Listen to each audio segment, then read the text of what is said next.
Bonsoir chers auditeurs et chères auditrices de notre web radio R212, notre chroniqueur de l'ODJ, Mamouna Charki, partage son avis et sa réflexion avec vous dans cet article intitulé Projet de loi de finances 2025, un maquillage bien rodé ou une vraie transformation? Le voici en podcast pour vous. Mamouna Charki entame son analyse en notant un sentiment de déjà-vu lors de la présentation de la loi de finances 2025 au Parlement marocain, de la manière suivante. La présentation de la loi de finances 2025 au Parlement marocain a eu des airs de déjà-vu.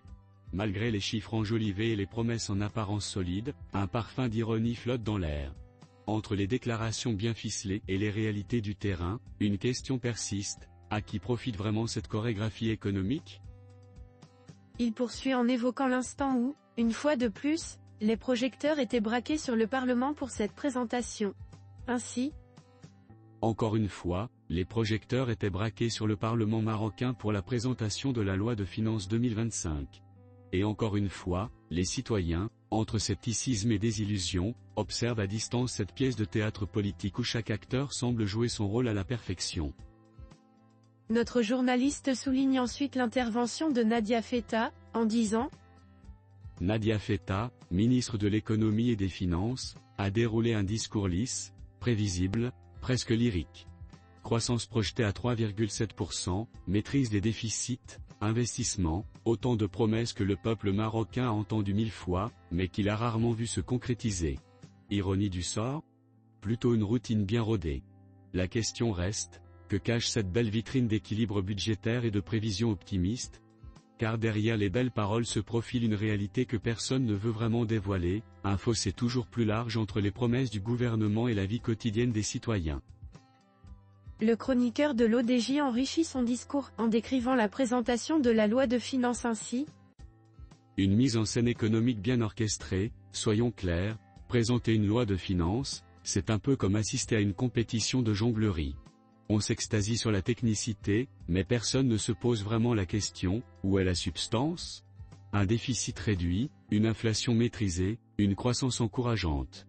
C'est un ballet de termes macroéconomiques qui, au fond, ne change rien à la réalité vécue par le Marocain lambda, celui qui essaie encore de comprendre pourquoi son panier de courses a doublé en un an, pourquoi ses perspectives d'emploi restent aussi brumeuses que les prévisions météorologiques, et pourquoi l'accès aux services publics ressemble davantage à une chasse au trésor. Ah, mais tout va bien. Le gouvernement a promis des réformes. On les attend, ces réformes. Comme un passager en retard attend son train. Et pendant que l'attente se prolonge, les beaux discours se succèdent, les graphiques montent, les courbes s'inclinent dans la direction souhaitée. Après tout, la loi de finances n'est-elle pas, avant tout, un exercice de style, destiné à montrer que tout est sous contrôle? Mamouna Charki approfondit sa réflexion en pointant du doigt la lenteur des réformes promises par le gouvernement en ces termes.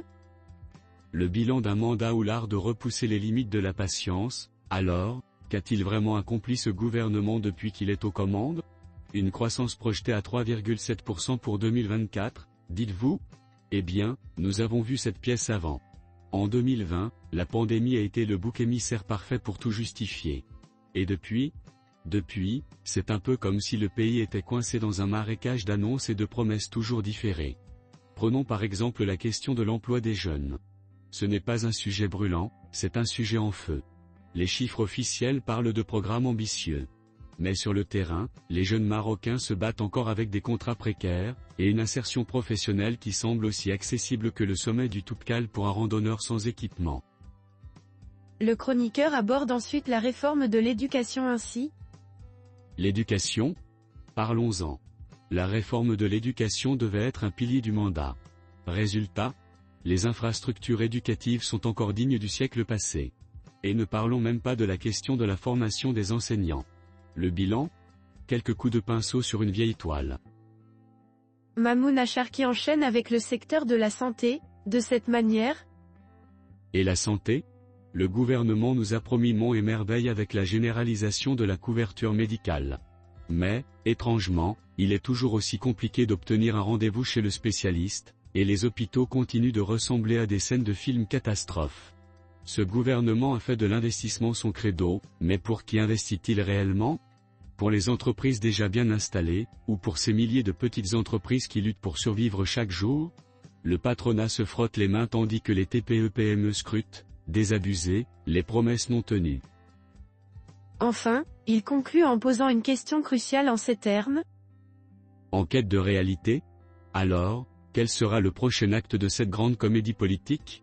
Une nouvelle loi de finances, des prévisions optimistes, un gouvernement satisfait de ses réalisations. Et pendant ce temps, le peuple continue d'avancer lentement, face à une réalité qui semble bien loin des beaux discours.